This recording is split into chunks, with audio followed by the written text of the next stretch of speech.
Hello, welcome to the Eclectic Reader. Listen to great books and stories while you use your eyes and hands for other things. Now here's your host, Madison Mason.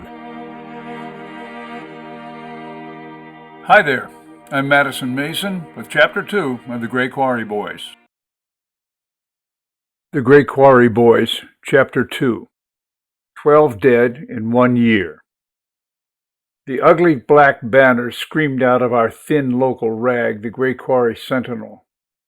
In a big city, the headline probably wouldn't have existed at all, but in a tiny town like this, it was historical news.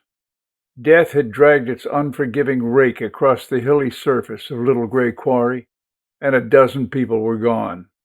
Almost 2% of the population dead in 1 year, and no war.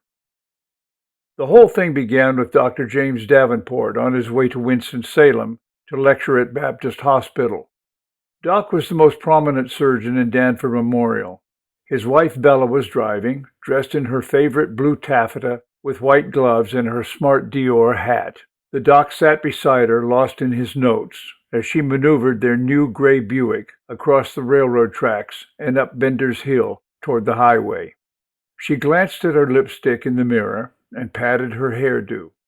Out across the stubble fields in the distance, a few crows cut the dull sky, their harsh voices lost in the wind rushing past the Buick. She topped the steep hill and headed down toward town, her husband shuffling his papers, the heavy glasses down on his nose. "Do you mind the radio?" she asked. He shuffled, searching. Her immaculate white gloves flipped the chrome knob. The soft strains of blue tango filled the elegant Buick and swirled with the scent of her Chanel, a perfect environment. "Oh, I love this song." That was her last artistic opinion. Bella stepped on the brake to slow the heavy '56 Buick, and her blue satin high heel went all the way to the floor. She pumped the pedal several times as the big car gained speed down the steep incline, but to no response. Her white gloves gripped the lucite wheel in panic. "James! James!" Dr. Davenport glanced up from his papers just as the Buick tore into town. The last thing he would ever hear was his wife calling his name. Jerome Atkins was cutting Arthur Leon's hair, and he saw the whole thing. Arthur was going on and on about the drop in pork prices. Jerome nodded and glanced lazily out the barbershop window. There goes Doc Davenport. He must be doing 60. A tractor-trailer loaded with cotton bales stopped, shifted gears, and labored across the intersection. Jerome said the big old Buick never even slowed. It hit the truck bed dead center between the wheels and slid underneath, shearing off the top of the car all the way back to the rear window. "Oh, my Lord!" He stared, dumbstruck, his scissors still in midair. It all happened so fast," he said later. "It was over in a split second. No explosion, no fireball, nothing. Just that awful horn. That stuck horn wouldn't stop blowing. Oh, those poor, poor people. I've cut that man's hair for years." The Davenports were killed instantly. Decapitated, it would turn out. Afterward, most people agreed they probably never felt a thing. But most people weren't in the car.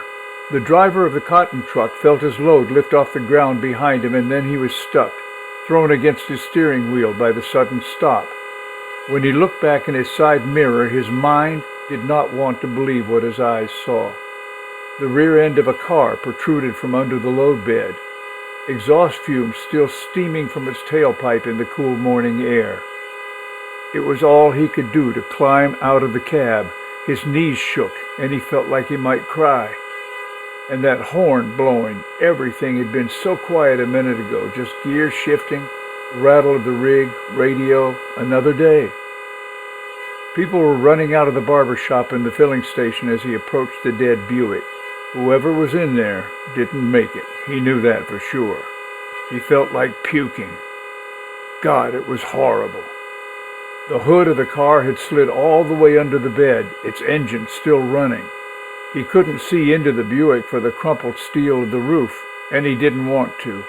And that horn wouldn't shut up. It screamed out through the cold gray country morning, a ceaseless cry for help. Too late.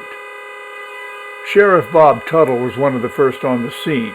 Jerome Atkins had dropped his scissors on the white marble counter with a clink and immediately called, while Arthur Leon and the others pushed out the barbershop door as if running from a disaster and not the other way around. They were peering silently, almost reverently, at the buried car when the sheriff pulled up in his black '54 Dodge 10 minutes later and hoisted his bulk from behind the wheel. He knew instantly who it was. Everyone in town admired the doc's sleek new Buick. The Davenports were the only people around who bought a new car every year. He tried to ignore the horn as he questioned the driver and wondered how he was going to manage to get that vehicle out from under there. Heads turned as screaming sirens in the distance overrode the lonely horn. "Ah, shit," thought Bob Tuttle. "Of course, the damn highway patrol's got to get in on this." And sure enough, within minutes, a half a dozen spanking new '56 Fords with plenty of chrome sprawled across the scene.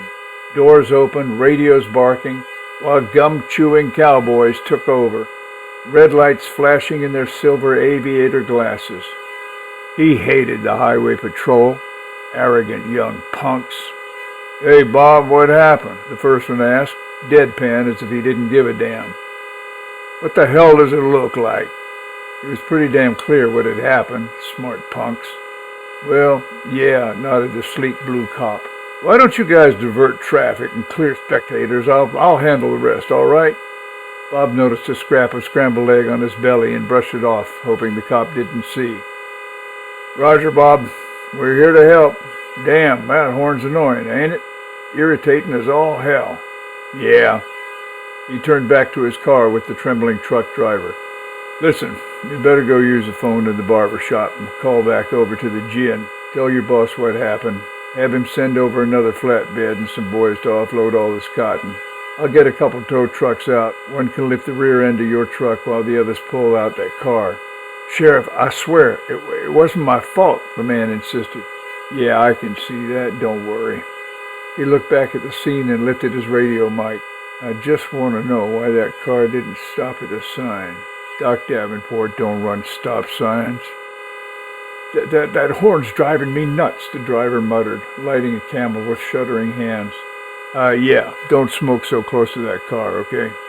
Tuttle sat down in the old Dodge and pushed the button down on his mic. "And you better send the meat wagon and a couple tows over to Gin Road and Oak. It's a bad one." He rattled open the paper on the seat next to him and took another bite from his cold scrambled egg sandwich. "And call over the junior high. I'm going to have to talk to that little Davenport girl. Now, look here. Here's what I want you to tell the principal."